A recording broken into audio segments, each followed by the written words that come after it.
안녕하세요. 예, 오종혁 선생님입니다. 자, 오늘은 고전산문 마지막 시간으로요. 그 서사 무가에 대해서 이제 공부를 하겠습니다. 지난 시간에 이제 판소리였고요. 이제 서사 무가인데요. 무가라는 건 뭐냐면 구술할 때 부르는 노래입니다, 여러분. 아셨죠? 예. 자, 보시면 이제 제목이 이제 성조풀이고요. 원래는 성주인데 이제 성조로 쓰였습니다. 원래는 성주풀이라고 하는 겁니다. 근데 이제 집 짓는 그런 그 이야기를 갖다 이제 내력에 대해서 이제 노래를 부르는 거거든요. 자, 한번 보시죠. 내용을요. 자, 앞부분 줄거리를 보시면 서천국 인도를 얘기합니다. 현재 인도 천궁대왕 나오죠. 천궁대왕과 옥진 부인이 나옵니다. 이렇게 등장인물. 나이가 40이 되도록 나이 40을 이제 불혹이라고 하죠. 우리 불혹. 40이 가깝도록 혈육이 없다. 그러니까 자식이 없다는 거래요. 그렇죠? 현대 사회에서도 40이 넘어서 아이 없는 분도 많이 봤지만 이 당시에 40이 넘었는데도 아이가 없다는 건 큰 문제죠. 그렇죠? 예. 근데 그래서 부처 앞에서 기자치성이라는 것은 자식을 얻고자 정성을 들이는 겁니다, 여러분. 그래서 기도를 드리고 태몽을 꾸게 되는 겁니다. 그러니까 이제 다음 이야기는 이제 뭐에 주목을 하셔야 되냐면 이 태몽에 대한 이야기를 주목을 하셔야 됩니다. 그래서 전략을 무시하면 절대 안 됩니다. 그래서 많은 정보가 나왔죠. 이 배경이 나왔고 등장인물들이 나왔잖아요. 그리고 사건에 대한 어떤 전개될 내용이 나왔잖아요. 그리고 나서 태몽이라는 중요한 사건이 이제 다음에 전개됩니다. 그러니까 전략, 앞부분 줄거리를 무시하시면 안 됩니다, 여러분. 자, 보실까요? 어떤 선관이 황학, 이제 우리 그 전설상의 누런 색깔의 학을 의미하는 겁니다. 우리 도교 사상을 떠올리시면 되겠고요. 체운, 구름도 굉장히 그 상서로운 구름을 얘기하는 겁니다. 그러니까 뭔가 여기서는 분위기가 어떻다? 뭔가 그 신비롭고 환상적인 그런 분위기를 지금 연출한다라고 보시면 됩니다, 여러분. 국문을 크게 열고 이제 그 궁궐문을 크게 열고 부인 곁에 앉으며 자 말했어요. 누가요? 성관이 아셨죠? 그래서 선관이 나왔습니다. 선관 신선이에요. 신선. 부인은 놀라지 마시오. 여기서 부인은 누구예요? 바로 옥진 부인이겠죠. 그렇죠? 네, 옥진 부인. 그러면서 나는 도솔천궁 지왕이다. 그러니까 도솔천의 왕이다 이 말입니다. 도솔천. 이 미륵이 있다고 하는 그런 도솔천이거든요. 미륵불이 있는 그곳의 왕이다라고 하네요. 그렇죠? 예. 부인의 공덕과 정성이 지극한 고로. 자, 이유가 나왔죠. 내가 나타난 이유. 부인의 공덕과 치성이 지극한 이유로 하고 이 선관이 뭐합니까? 평가를 내린 겁니다. 이 부인에 대해서. 아셨죠? 좋게 평가를 받죠. 그래서 천황이 감동했다. 이 천황은 옥황상제를 얘기하는 겁니다. 옥황상제가 감동해서 내가 왔다. 뭐 이런 얘기가 되겠네요. 그렇죠? 재불은 이제 모든 부처가 이 말이에요. 지시하셔서 자식을 점지하러 왔다. 그러니까 자식을 주러 왔다. 이 얘기네요. 그러니까 여기서 핵심적인 거는 뭡니까? 우리 그 인물이 지금 태몽을 꿨다 그랬지 않습니까? 두 사람의 그 천공대왕과 옥진 부인이. 그래서 뭘 원했다? 자식을 얻기로 지금 했지 않습니까? 기자치성을 드렸어요. 근데 이제 자식을 주러 왔다고 하니까 어떻습니까? 걱정, 고민이 말끔히 해결이 되는 순간이잖아요. 그렇죠? 그래서 이 부분이 이 대왕과 옥진 부인의 고민을 해결해 주는 부분이 되네요. 그러면서 1월 성신은 이제 달 그리고 별 그리고 해 뭐 이런 거거든요. 그러니까 전기를 받아서 이러한 초월적인 전기를 받아서 동자를 말해요. 동자라는 건요 어린 남자 아이를 얘기하는 겁니다. 마련해서 부인을 주시며 말하기를 이 아기 이름은 뭐다? 안심국이다. 이름이 나왔죠. 우리 그 주인공 태몽을 꿔서 낳는 아이가 이름이 안심국입니다, 여러분. 별호 호칭은 이제 특별한 호칭은 뭡니까? 성조씨다. 그래서 제목이 성조풀이가 됐네요. 그렇죠? 그래서 성조씨라고 하며 무척 즐거워할 때 무정한 바람에 바람 소리에 부인의 깊이 든 잠이 호련은 갑자기 꿈을 깨고 보니. 그러니까 여기까지는 지금 뭐 하는 거냐면 옥진 부인이 뭐 한 겁니까? 꿈 속에서 이제 그 일어난 일들을 지금 이야기하는 거죠. 그렇죠? 그래서 꿈속에 결국 뭡니까? 태몽이 지금 꾸고 있는 겁니다, 여러분. 아셨죠? 예. 그래서 성과는 간대없고 촛불만 타고 있다. 뭐 이런 얘기죠. 그러니까 결국 꿈에서 깨어나는 장면입니다, 여러분. 자, 부인이 몽사라는 건 뭡니까? 이 꿈속의 일을 얘기하는 거죠. 그렇죠? 국왕 앞에 이 국왕은 누구예요? 천공대왕이겠죠. 천공대왕. 설화하니 이야기를 하니 이 말이에요. 이야기를 하니 국왕도 즐거워하더라. 그렇죠. 얼마나 귀한 자식이겠습니까? 40이 가깝도록 자식이 없는 그런 상황에서 자식을 맞았으니까요. 이튿날 다음날 평명에 해가 뜨는 날에 해몽자라는 것은 뭡니까? 해몽을 할 수 있는 사람을 얘기하는 거, 전문가겠죠. 급히 불러 몽사는 바로 이 앞에 나온 A 부분이 되겠죠. 꿈 이야기를 이야기하니 이제 요 부분부터는 뭡니까? 이 해몽자가 지금 이제 꿈을 해몽하는 장면입니다, 여러분. 초경, 시간이 나옵니다. 초경이 나오고 이경이 나오고, 그렇죠? 삼경이 나옵니다. 이렇게 아셨죠? 이런 시간에 따라 지금 꿈을 해몽하고 있습니다, 여러분. 초경은 이제 우리 5경을 나누지 않습니까, 우리? 그래서 초경, 이경, 삼경. 그러니까 여기 삼경부터 하면은 얘가 11시에서 1시고 그 이전에 9시에서 11시고 7시에서 뭐 9시 이런 식으로 되는 겁니다, 여러분. 그래서 시간은 그렇고요. 검정새 2마리가 나타났을 때 청충이라는 거는 푸른 색깔의 애벌레를 얘기하겠죠. 벌레를 물고 보이는 것은 왼쪽에는 대왕의 직성이요. 별입니다. 별. 우쪽에는 부인의 혼령입니다. 그러니까 이거는 뭡니까? 굉장히 신비롭죠. 그러니까 대왕의 직성이 우편은 부인의 혼령이라는 것은 그 고귀한 그런 혈통으로 아이가 태어난다는 얘기입니다. 아셨죠? 청충 2마리는 뭡니까?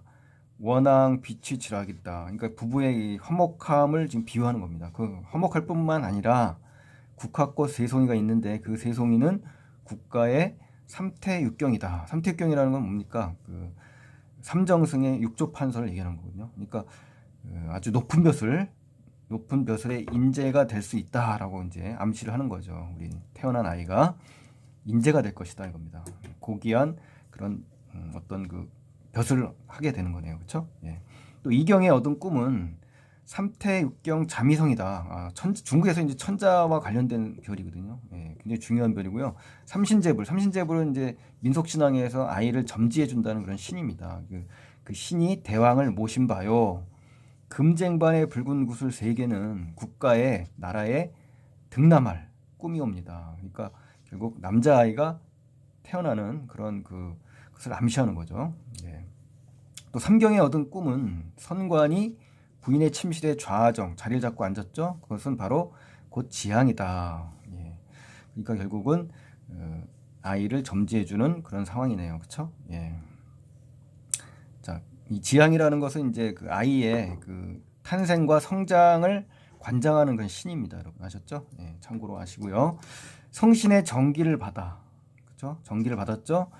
동자를 마련하여. 동자라는 것은 남자 사내 아이를 얘기하는 겁니다, 여러분. 부인을 이렇게 주신 것은 국가에 등남하면, 그렇죠? 국가의 나라의 어떤 그 인재가 나는 거지 않습니까? 아버지가 대왕이고 부인은 또 그 왕비니까요. 그러니까 국가적으로 이제 남자아이를 낳게 된다는 거죠. 국가적인 거죠. 그래서 소년 공명할 것이니, 소년 공명이라는 것은 어려서부터 이름을 날릴 것이다. 뭐 이런 얘기죠. 그래서 번몽은 번거롭고 사나운 그런 꿈이 아니니까 걱정하지 마세요라고 누가 얘기하는 거죠? 바로 해몽자가 이야기하는 거죠. 위에 해몽자가 지금 해몽을 풀이한 겁니다, 여러분. 아셨죠? 과연 그 말과 같이 그달부터 잉태가 됐죠. 이제 임신을 했죠. 그래서 한두 달에 이슬을 맺고 4기라는 건 이제 달입니다, 달. 3, 4개월 인형이 생겼다. 인형이라는 건요, 사람의 형체가 생겼다 이 말이에요. 그리고 5달 반쯤 씻고 6달 만에 육부가 생겼다. 이제 오장육부 할 때 육부지 않습니까? 육부가 생겼고 또 7개월 만에 고륙이 생겼다. 뼈와 살이겠죠. 그렇죠? 또 8, 9삭 만에 남녀가 분별했다. 그러니까 뭡니까? 남자아이인지 사내아이인지 구별이 된다는 얘기지 않습니까? 그리고 38,000 사혈공과 사지수족 골격이 나왔고요. 지혜와 총명이 마련됐다. 그러니까 이 아이가 그 비범한 출생을 지금 한 거로 볼 수가 있죠. 영웅 소설과도 전맥이 될 수 있는데요. 이게 바로 굉장히 뭡니까? 뛰어난 탁월한 능력을 갖고 있는 그러한 인물이라는 걸 알 수가 있죠. 그렇죠? 고귀한 혈통의 탁월한 능력, 그렇죠? 예. 10개월 만에 다 채웠대요. 다 채워서 지향이 내려와서 부인의 품은 아이 세상에 인도할 때 명도광은 명을 주셨고 복도광은 또 복을 주셨고 분저방은 가래라는 것은 가랑입니다. 가랑이를 들고 분만과 관련된 왕입니다. 이분이 또 금탄왕은 또 열쇠를 들고 부인을 침노라는 건 이제 부인을 침범한다라는 얘기죠. 그러니까 여기서는 지금 아이가 지금 뭐 하는 겁니까? 지금 잉태되는 그런 과정들을 지금 보여주는 겁니다. 그리고 대꾸법과 열거법을 좀 쓰면서 리듬이 형성되는 부분입니다. 여러분. 예, 표현 방식 주의하시고요. 부인이 혼미한 중에 금광문 고이 열어 아기를 탄생하니. 자, 그래서 결국 아이가 어때요? 태어났죠, 이제. 그쵸? 예. 그래서 딸이라도 반가운데 옥동자가 나왔다는 거예요. 옥 같은 귀동자라. 사내 아이가 나온 거죠. 부인이 정신 차리고 칭금이라는 것은 이부자리와 베개를 의미하는 겁니다. 아셨죠? 거기에 의지해서 아기 모양을 살펴보니, 자, 아기의 모양을 살펴봅니다. 그랬더니 얼굴은 관옥 같다. 관옥이라는 건요, 굉장히 아름다운 남자의 모습입니다. 그걸 비유하는 겁니다, 여러분. 아셨죠? 남자의 아름다운 모습. 아셨죠? 또 풍모는 두목지라. 이 두목이라는 사람은요, 당나라 말의 그 시인입니다, 여러분. 아셨어요? 이 시인은 어떤 특징이 있어서 나왔냐면, 여기서는 풍채가 굉장히 좋다고 합니다. 그래서 여기서는 풍채가 좋다라는 그런 의미로 나온 겁니다. 그러니까 얼굴이 굉장히 막 꽃미남처럼 정말 아름답고 풍채가 좋다. 그러니까 이제 듬직하게 생겼다. 뭐 이런 이야기를 하는 거죠. 그러니까 아기의 외양을 묘사한 겁니다. 지금 태어나자마자. 예. 그 다음에 이제 두 번째 장을 가실까요? 두 번째 장에 가시면 인간이 생겼을 때 연명. 그러니까 이제 중약 다음인데 인간이 생겼다는 얘기는 지금 이제 세상에 인간을 얘기하는 거잖아. 인간이 생겼을 때 연명은 이제 목숨이죠. 이 풍족하나 집이 없다. 그러니까 여기서는 이제 문제가 뭡니까? 집이 없다. 그치? 그래서 수풀을 의지하고 6월 염천, 아주 그 6월 더운 날과 백설한풍 추운 계절을 곤란하게 피하거늘 힘들게 이제 피한다는 거죠. 집이 없기 때문에. 그렇죠? 그래서 성조님이 생각하시기를, 자, 여기 보세요. 성조님이 생각하시기를 그랬죠. 그러니까 이제 내 지하국에 내려가서, 그러니까 인간하고 지하국이 나온 걸로 봐서 지금 이원적인 구조로 돼 있는 거죠. 그러니까 인간이란 말 나오고 지하국이 나온 걸로 봐서 이 인간이 바로 지하국인 거죠. 지하국. 그러면 천상의 세계가 있다는 얘기죠. 지상 세계가. 그럼 지상국에서 지하국으로 내려왔다. 이 지하국은 바로 인간의 세계입니다, 여러분. 이거랑 이것이 서로 대응되는 겁니다, 여러분. 공산, 텅 빈 산에 나무를 베어 인간의 집을 지어주겠다. 그죠? 생각을 한 겁니다, 지금.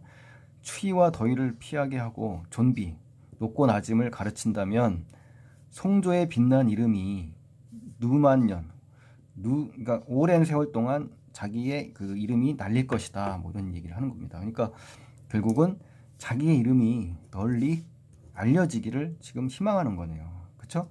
그러니까 이제 집을 지어주는 이유가 제시된 거고, 부모 양위전이라는 것은 부모 앞에서 인간의 집 없음을 민망히 말하니 부모가 이제 허락한 겁니다. 그래서 허락을 받아서 지하국을 내려간 겁니다. 아셨죠? 그래서 무주공산이라는 것은 주인이 없는 텅 빈 산에 도착해서 온갖 나무가 다 있으되 어떻다는 거죠? 어떤 나무 바라보니 산신이 좌정하여, 산신이 이제 먼저 자리를 잡았다는 거예요. 그래서 그 나무를 못 쓰겠고, 당산 지킨 나무가 있어서 또 못 쓰겠고, 오작, 까마까치가 있어서 또 짐승집을 지어서 그 못 쓰겠고, 국수 지킨 나무도 역시 어떤 그 성황당, 어떤 국사당이라는 나무가 되어가지고 그 나무도 못 쓰게 됐다. 그러니까 이제 그 대꾸, 동일어구가 지금 계속 반복되고 이제 열거가 되면서 이 나무의 재료의 용도가 결국 뭐합니까? 이미 정해져서, 용도가 이미 정해져서 쓸 수가 없다는 거죠. 아셨죠? 예, 그런 걸로 볼 때, 여기서는 나무의 재료가, 용도가 다 정해졌기 때문에 재료로 쓸 수 없다라는 거고요. 잠깐 여기 필기가 되는데, 이제 제가 카메라가 나가는 바람에 다시 이제 연결을 해서 찍은 겁니다. 그래서 필기가 먼저 돼 있는데요. 이 필기를 한 거는 이제 성조의 빛난 이름이 누만년 전하리라고 생각했다라는 것이 이제 이름을 널리 알린다 그래서 제가 유방백세라고 했던 거고요.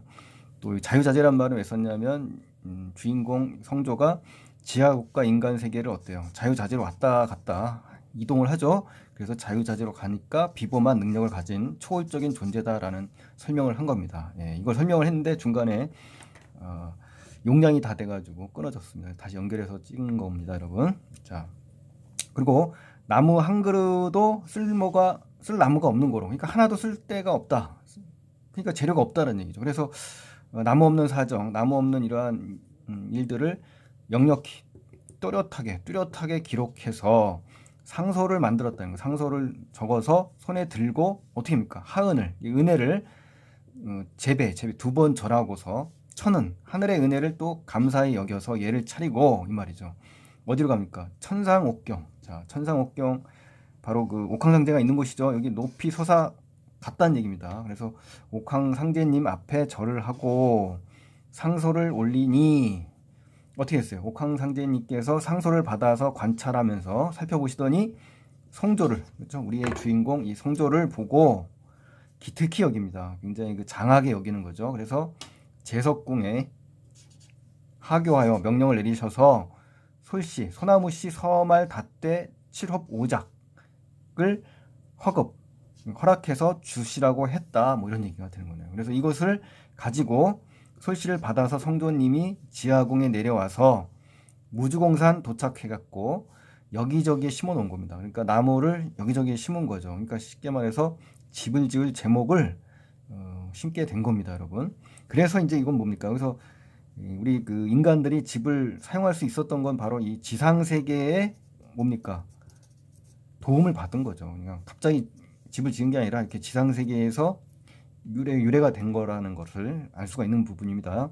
환국할 때, 이제 귀국할 때 조만간 3년 안에 성조 나이 18세라. 그러니까 이제 15세 때 이야기를 했다는 거죠. 그리고 그 이후에 이제 18세가 되면서 요약적으로 제시가 됐죠. 예, 요약 제시가 되면서 마무리가 됐네요. 예, 그래서 여기까지가 이제 전체 수능 특강에 나온 질문 내용이고요. 성조풀이라고 하는 것은 서사무가다. 그러니까 산문과 운문이 지금 혼재되어 있습니다, 여러분. 그래서 이 내용을 스스럼 없이 해석을 할 줄 아셔야 됩니다. 그리고 두 번째 강의에서는 이제 필기 위주로 자세히 분석해서 정리해 드리겠습니다. 여러분 고맙습니다. 감사합니다.